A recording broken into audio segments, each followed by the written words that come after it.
All right, this should be good.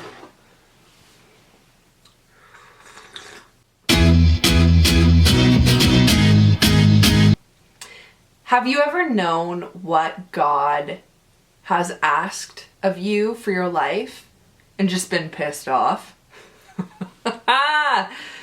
Welcome to Cup of Jen, episode 11, everybody. Cheers to 11 episodes of figuring out what I'm doing. Okay, I'm having tea. I have this cup that I've had forever. It has the Cat in the Hat on it. For those of you who are watching on YouTube, you will see this. The Cat in the Hat. And it's basically because I just need some Dr. Suess vibes in my life. So here's the tea, everyone. Have you ever had a moment of clarity from the Lord about your creativity that you're just not about? You're not about it. You don't... Okay. Backpedal a little bit. Let's talk about this for a hot second. Okay, so here's my situation, okay? I graduated from my theater program basically almost 4 years ago.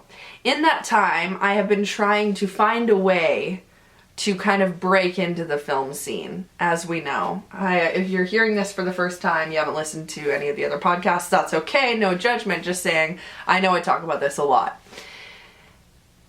So, this is what I'm just literally laughing at. I went up for prayer last week at church. At church, the church I go to, there are a bunch of elders and sort of prayer warriors and people who are at the front of the church who will pray for you if you ask them. So you can go up front and be like, I need prayer for this, and they'll pray for you. So last week, so not as in whatever, a couple days ago, but the Sunday before, I said, I need prayer for my career. I need a career breakthrough. I'm struggling. And there's a fine line between perseverance and stupidity. And I need to find the balance that is like where I'm supposed to be. So I go up to the front and I ask for prayer, and I'm like, I just want to break through. And we pray, and it's really great. And she sort of prays these beautiful things over me about against rejection and just about like life-giving things, says it all. I walk away from that situation. I struggle, okay, because I have not heard back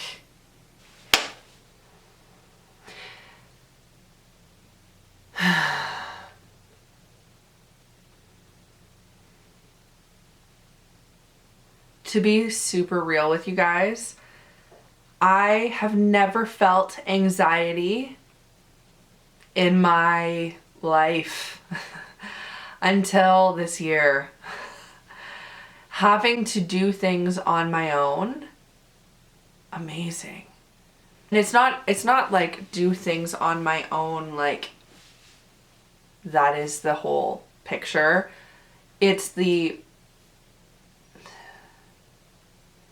lack of being able to see the path in front of myself. It's the lack of being able to tell if I'm even making progress or if I'm walking backwards. You know what it is?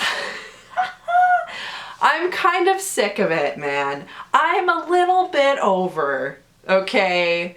I'm a little bit over the basically people like me, okay?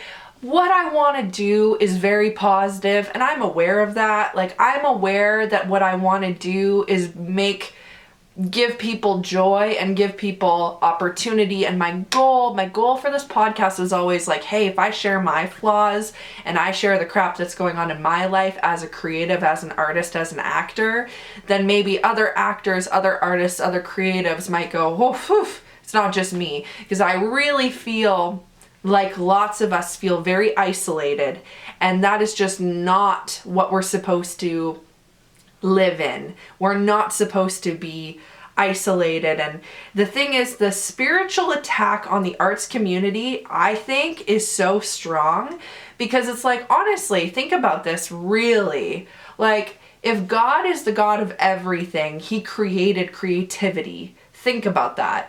And creativity is such a powerful weapon. I think about Coldplay's new album, and they have a song, they say, and it's just sort of in and out of the song, it says, music is the weapon. And that's kind of what I feel like about just all the arts, that there's like, it's weapons in a way, in a positive way. It can break down barriers. It can shoot out love. I know that's a weird metaphor, but it really can bring people together. And I'm so passionate about it. I'm just, it makes me so mad and so happy at the same time. Oh man, the love affair that I have with my career goes from being this bombastic, beautiful, I want to shout from the rooftops, I'm so happy, to then in the muck and the mire, just covered in like mud up to here, up to my eyes, just being like, I can't even see. Like, I can't even see where I'm going, what I'm doing. Is it worth it? Whoo! Yeah. So listen, I prayed for a career breakthrough. I went up to, at the front of my church, I prayed.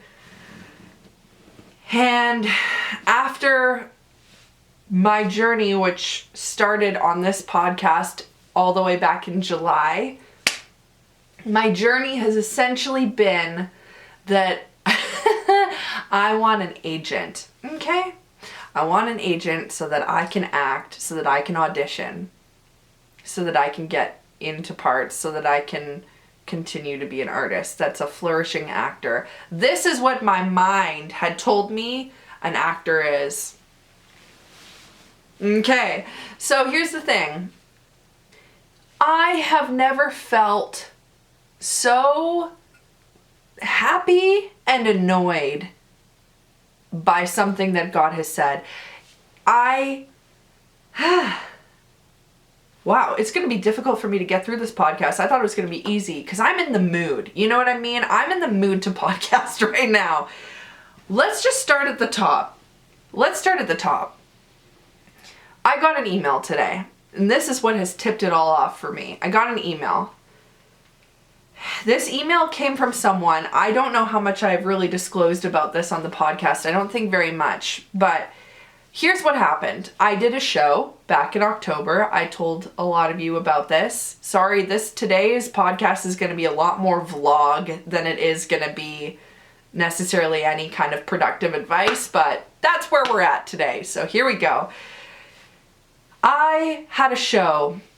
I really, really, really wanted an agent. My director had an agent that she really loves. She told her agent about me, said, you should come watch the show, see if you like her. What do you think? Not going to disclose who that agency is, don't think it's right, but I will talk about the journey regardless. So, I have previous to then not been able to kind of open any doors, just knock, knock, knock, knock, knock, nothing, no. Okay, no problem. I will keep sane. I will keep the path. I will keep the course. So I say, hey, that's great that you have somebody coming out. I do the show. The agent can't come to the show, but she or he can send their assistant. Okay, the assistant comes to see the show. I have a great performance. The assistant really enjoys the performance. They leave. I don't meet them. I don't hear anything about them. That's it. That's the whole shebang. Okay, now I'm supposed to hear back from them, but I haven't. A week and a half goes by, the show is still on, then the show closes. I say to my director, hey, what do you think about the idea of me reaching out to this assistant? Because I haven't heard anything, but they did come to see the show and told you they liked it. I don't hear anything back. I email the assistant, nothing. A week goes by. In that week, they mentioned to my director that they really liked me, but I don't hear anything directly from them. So I wait, and at this point, I'm kind of like, I don't really know what's going on. Finally, this assistant responds to me, says they really liked me in the show, and that I should really send my submission package to them. Funny enough, I already did, but they didn't know that. That's okay. I can send it again because clearly not every agency has the time to check their submission email where people post their submissions to. Fine. Here, I will send it to you directly. I do. She says, I'm going to give this to all of the agents in the agency. Okay. Somebody, I don't know which person, somebody in the agency says, would you ask Janessa to do a self-tape of some scenes from things that film around here? Do a Hallmark, do a CW. This is the classic, sure, I will do it. So I do a self-tape. I pay money to have a really good quality self-tape done. I work on these scenes. I get a coaching on these scenes. My coach says the scenes are really good, really strong.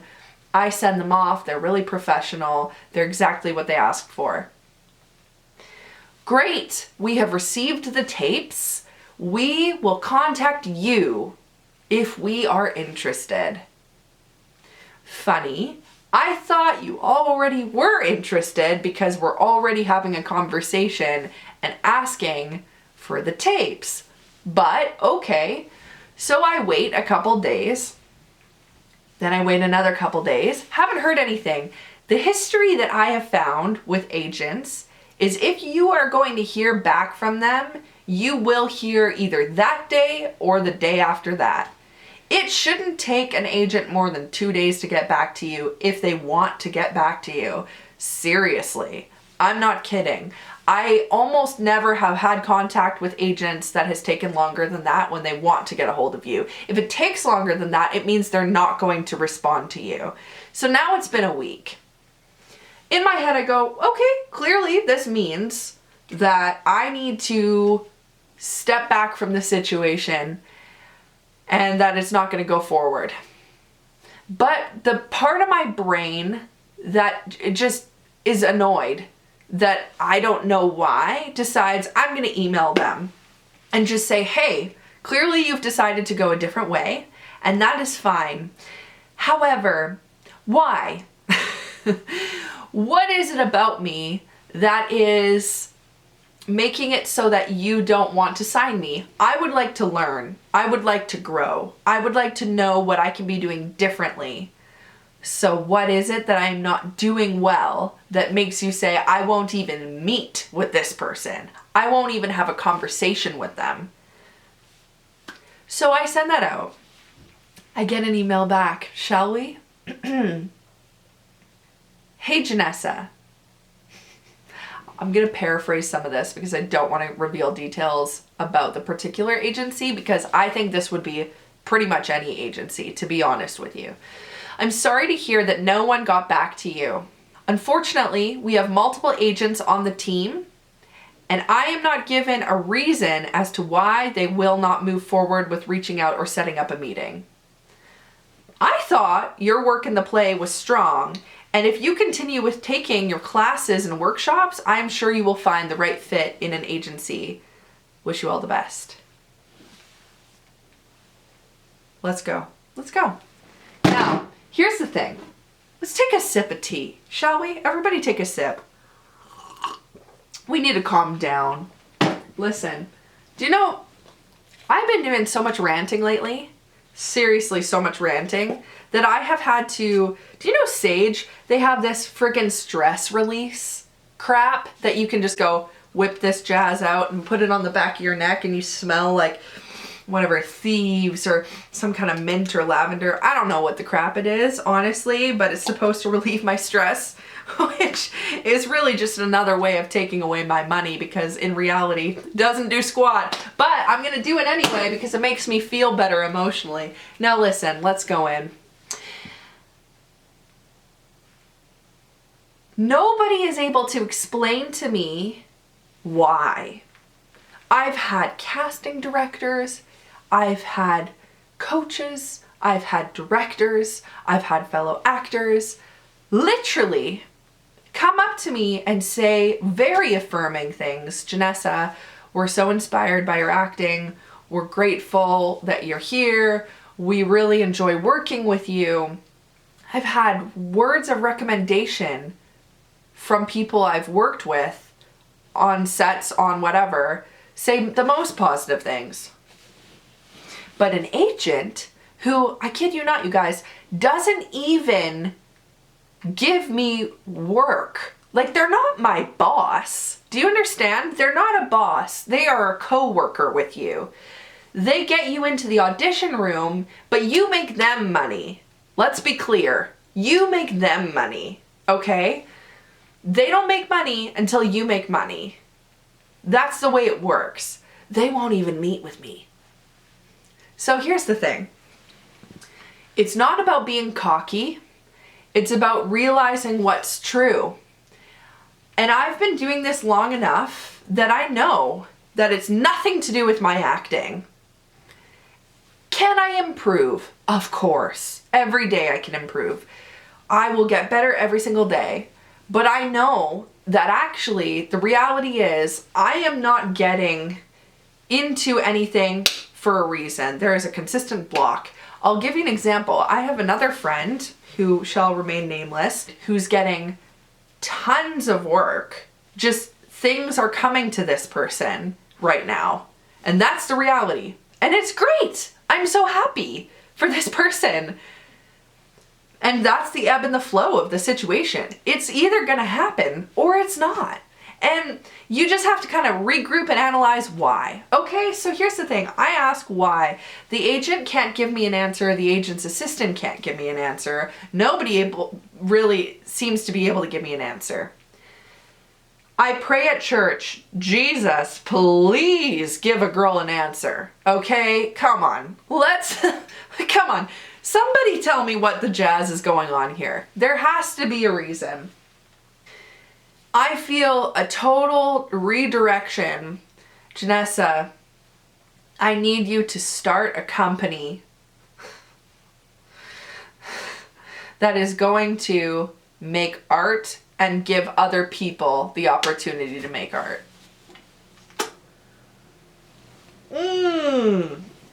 Listen, with what time, with what money, this is the thing. Do you understand? Jonah in scripture, okay? God says to Jonah, I want you to do missions in Nineveh. I want you to go and preach the gospel in Nineveh. He goes, no, I don't wanna. I don't want to go to Nineveh.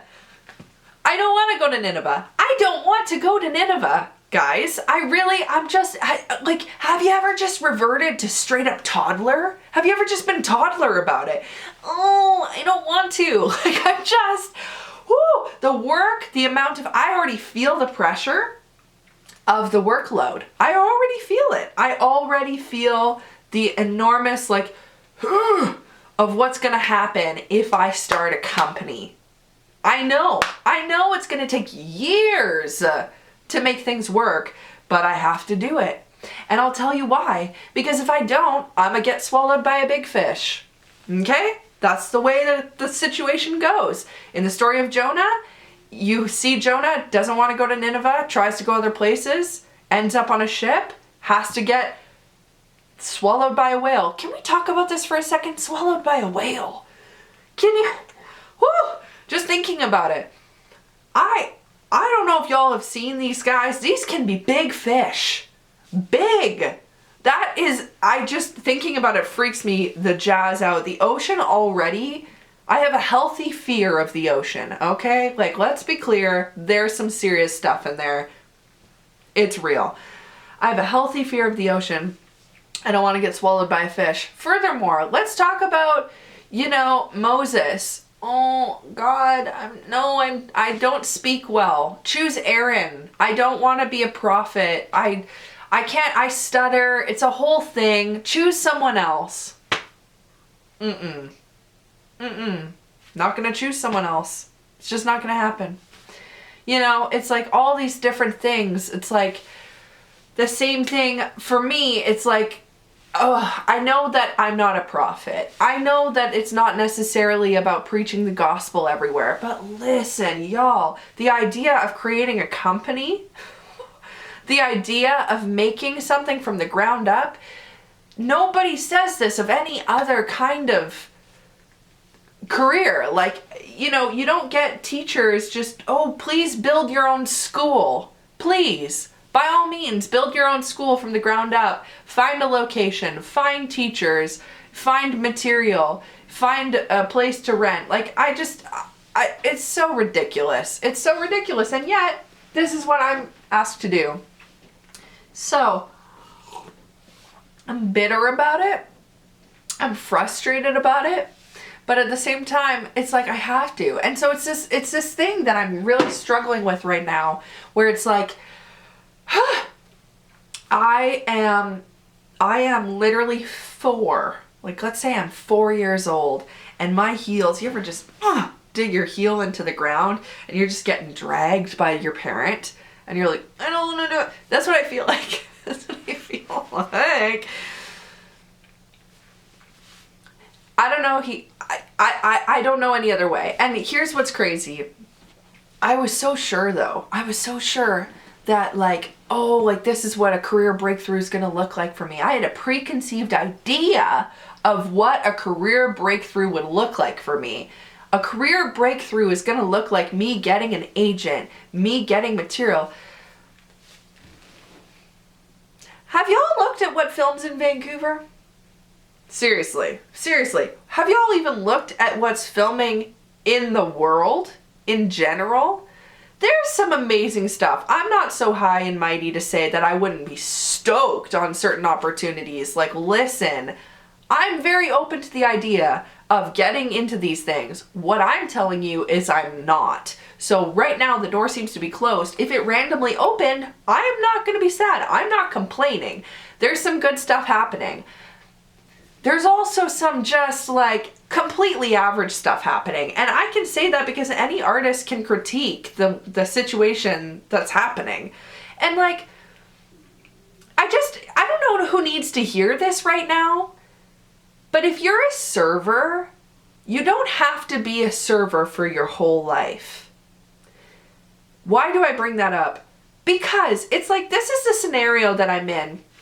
You know, when you want to be a server, everybody tells you, oh, like we would love to hire you, but we can't hire you until you have serving experience. And you're like, great. How do I get serving experience?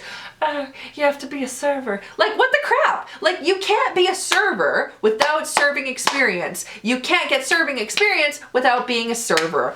Oh, it's a cycle. Listen, that's never going to go anywhere for you. It's just going to go in a freaking vicious circle all day long. And so then what do? You end up going and you find some restaurant and you just be like, oh, I have a winning personality. I don't know. And then you go in and you try to be their host. And then you host and they're like, we're going to make sure you're a server within 3 months. And then that turns into 4 years.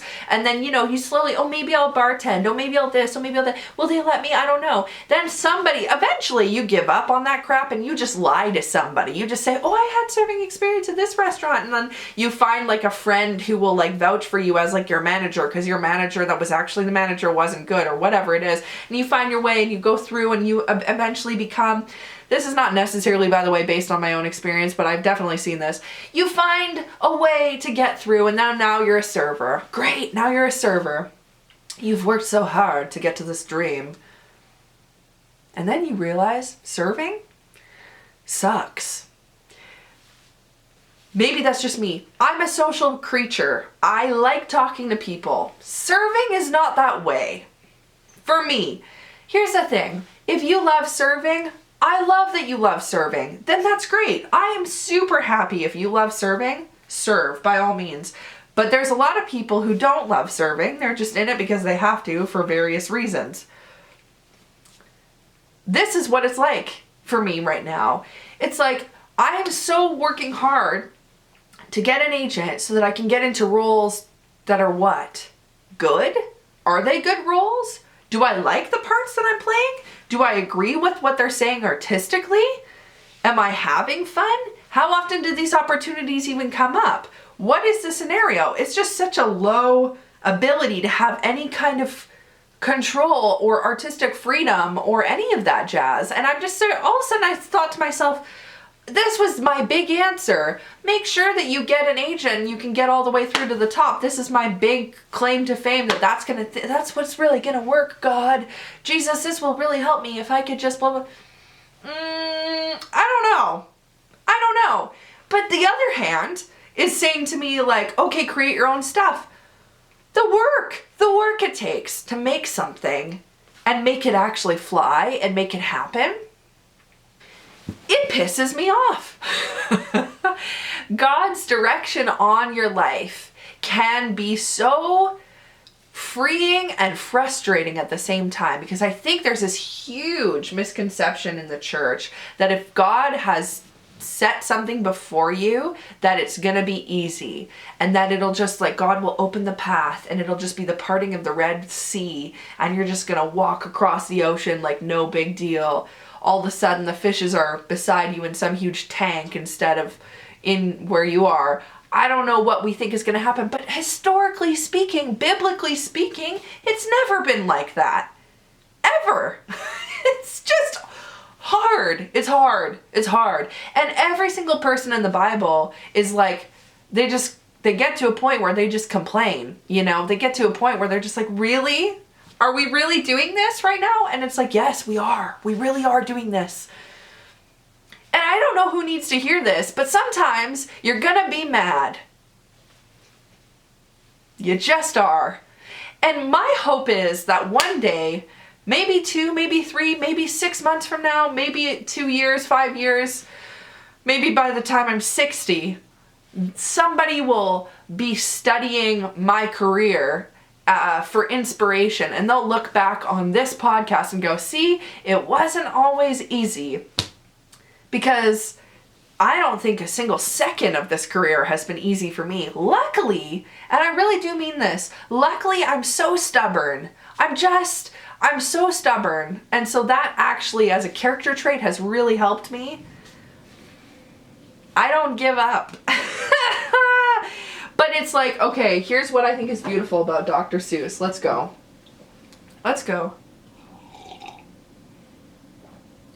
Sorry, I'm just making this a whole dang thing.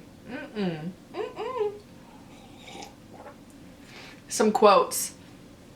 Here's a quote that I found from Mr. Suess himself. It says this: you have brains in your head, you have feet in your shoes. You can steer yourself any direction you choose.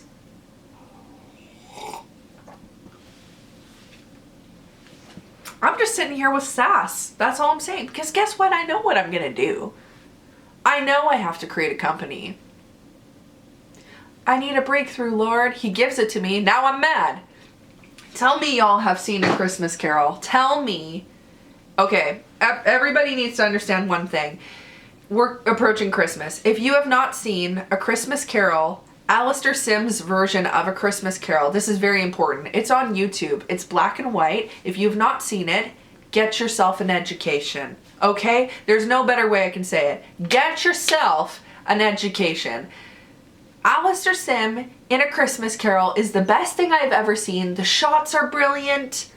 The music is brilliant. The acting is brilliant. I could cry right now thinking about it. I watch it every Christmas Eve. Anyway, why am I saying this? Because what we need to understand is the following. The entire time that Scrooge is getting a second chance, and he is this greedy, broken, bittered, hardened man, and he gets a second chance, and 3 spirits visit him. Thank you, Jacob Marley. 3 spirits visit him. The ghost of Christmas past, the ghost of Christmas present, and the ghost of Christmas future. Or things that will be, or the things that might be. Okay? The whole time that he's there, especially like when Christmas present is like, come with me, Ebenezer. And he looks like Santa. It's a whole thing. You need to watch. It's on YouTube. When he is coming over He's like, can't you just find somebody else to redeem and let me to keep Christmas in my own way and all this stuff?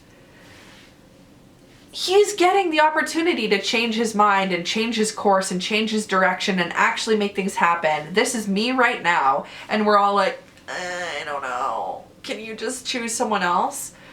So here's a lesson. I've just come up with a lesson right now, okay? By the way, I hope everybody understands. Every time I come up with a lesson, it's for me. Feel free to glean from it or not. I'm not out here preaching. I have no ability to preach because listen, I am in the muck and the mire. I don't have the ability to say this is how it goes. I sometimes interview people who have a bit more life experience than me and who understand things in a deeper way, but let me tell you, that is not where I'm at. But this is the lesson. God is not a God who wants to trash you around, wants to give you dreams and then play with your feelings and then mess you up. Like, he has plans that are better than our plans. But the problem is, I don't like to see the plans that are better than because I'm always like, I don't know, and I want to cling to my ideas of things. But the reality is, I'm about to start a new adventure. I have to do it.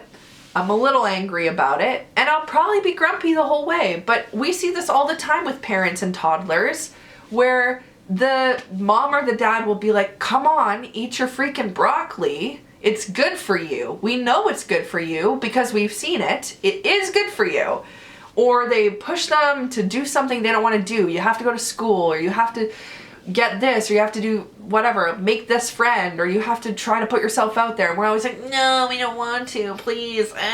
We're always so complainy. At least that's me. Maybe I'm just the only one who's 4, but I swear I'm always like, I already work hard. Your task is to watch A Christmas Carol on YouTube, okay?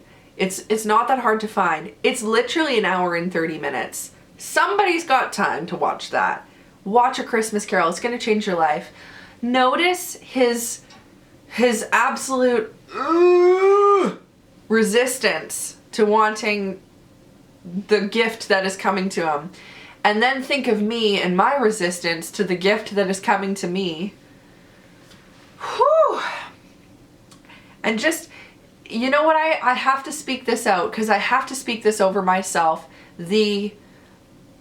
I just want to be vulnerable with you guys because I don't know that anybody was, I don't know if it's that nobody told me or if it's that I didn't believe them or what is the situation, but I just thought it would be different for me. Like, I don't know if it was that. I just thought, well, I'll be able to find a way to blah, blah, blah. Like, I don't know what kind of scenario was going through my head. But we can do this, and we need to do this. They need us. We need to be out there. Our creativity isn't supposed to be just squandered and wasted. We can literally change lives.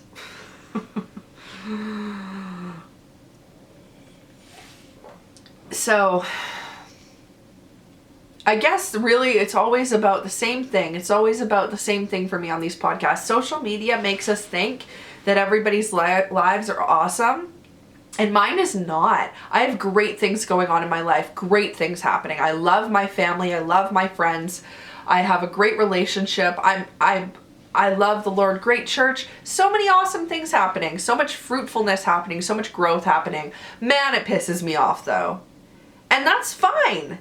I think that's just part of it. And I just need y'all to know that that's part of it. But we're moving forward. And I just think if it can happen at my level and it can happen at, can I just say this also? The guy, okay, I need to look up his name. Let's find him. I read this article, okay? The guy who was in the live action version of Aladdin, I don't want to mispronounce his name. Mena Masood? Masood? Mena. This guy. Can you see this? Probably not. It's probably blurry. Look him up. He was phenomenal as Aladdin. I thought he did such a great job as Aladdin in the most recent thing with Will Smith. He was great. He said that since Aladdin, he hasn't gotten a single audition. Can you imagine that? Not gonna lie, he also has a Canadian talent agency, so I feel a bit more kinship with him than I could even really imagine, just because like he's represented in Canada and he has this huge breakthrough film and he had an expectation. He talks about this. Go read the article. He has an expectation that his career is gonna move forward because he did this large movie, and instead, nothing. He hasn't got anything. He hasn't gotten a single audition since then.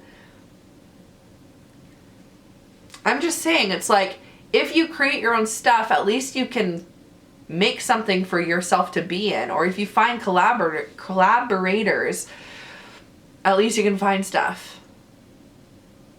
Okay. So task is, drink some more tea. Think about Dr. Seuss.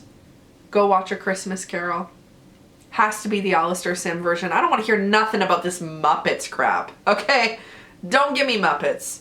Give me Alistair Sim. Alright, that's it. Love you guys. Hope you're doing awesome. Make sure to have some stress relief from Sage. Drink lots of water. Be healthy. Have a great Christmas season. I'll see you next week. Bye.